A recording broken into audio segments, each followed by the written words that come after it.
I don't think anybody really would have believed it because they looked that bad, and yet he turned things around so brilliantly. They're third in the table now. Okay, maybe in Europe it was a bit disappointing in the way they got knocked out by Sevilla. Certainly over that second leg where they never really responded. But overall, it's been very, very positive in many respects. The way they've played, the direction that Ten Hag has given to this team, the new signing, like Frank said. Casemiro, of course, starting. Anthony still has more work to do, of course, to have that similar kind of impact. But if they sign the right players in the right position, they will be a real force next season. Who gets more credit, Shaka, the players or Ten Hag? I give it to Ten Hag. I think it was a very difficult job just to start with, made infinitely more so by Cristiano Ronaldo and what kind of developed over those first couple of months in the season. Managing somebody like Ronaldo with his presence, just his presence in the game, never mind how much he means to Manchester United, but just his presence is never easy. That's a huge ask for anybody. For Erik ten Hag, coming from the Eredivisie, first time in English football, brand new to Manchester United. Cristiano Ronaldo, last season's leading goal scorer, and everything that I just spoke about.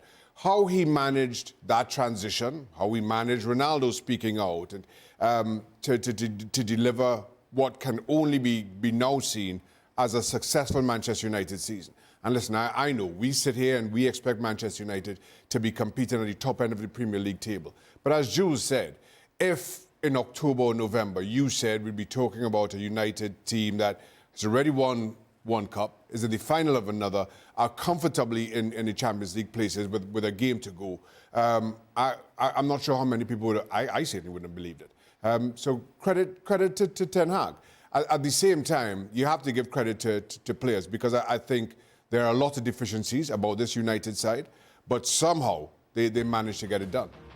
And as for Marcus Rashford, that was his 30th goal of the season as well, Ali. So if we're going to give credit to the players and we're going to talk about Casemiro and Manchester United, we also have to talk about Marcus Rashford, who I think has taken his game to an entirely different level. Always a hard worker, always a dangerous player, but wasn't always the finisher. Wasn't always the guy who provided that final touch.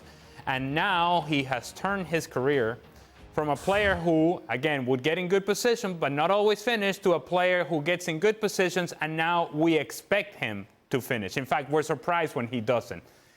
That's how good of a season he's had individually and how much of a game changer he has become for Manchester United. And they needed him. They needed him to be that guy. Now, I don't know if in the future for Manchester United, if indeed they're going to consider themselves a title contender, if they're going to be able to rely upon Marcus Rashford to be that guy again. I think they need another player through the middle and let Marcus Rashford do what he does from the left-hand side. But in terms of the maturity of his game, the maturity of his goals, the ability for him to score key goals in key moments and important moments for Manchester United, we have seen a different level, a dominant level from Marcus Rashford.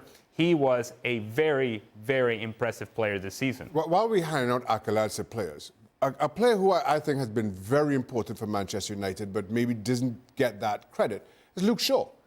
Here's a player who was written off a couple of seasons ago, who this season has gone from left-back to filling in as centre-back and does so wonderfully well when other players were suffering loss of form, and Maguire or injury with Varane. He comes in and he fills a needed void for Ten Hag. But even more than that, when United have not been good, he has been the one who stepped in front of the cameras and taken the heat for, at times, subpar Manchester United performances. That's the kind of leadership that I think United have been lacking. Now, I'm not going to sit here and say that Luke Shaw is a cure-all leader that Manchester United have been looking for.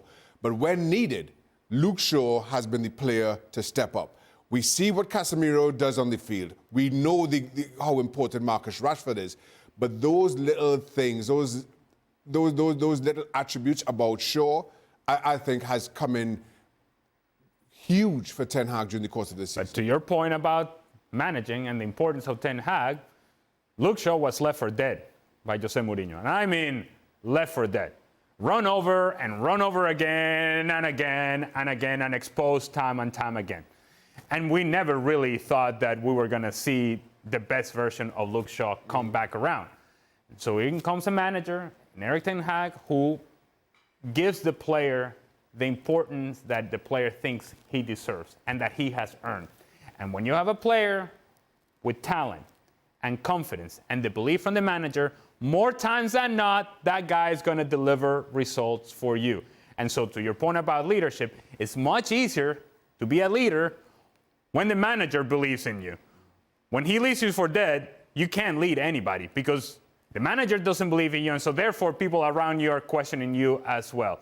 But when the manager has full belief and confidence, that allows you to then show up who you are. And Luke Shaw has done that and more. Talking about managers making a difference, Jules, it seems as though Mauricio Pochettino is coming to Chelsea, but still no announcement. Is everything okay there?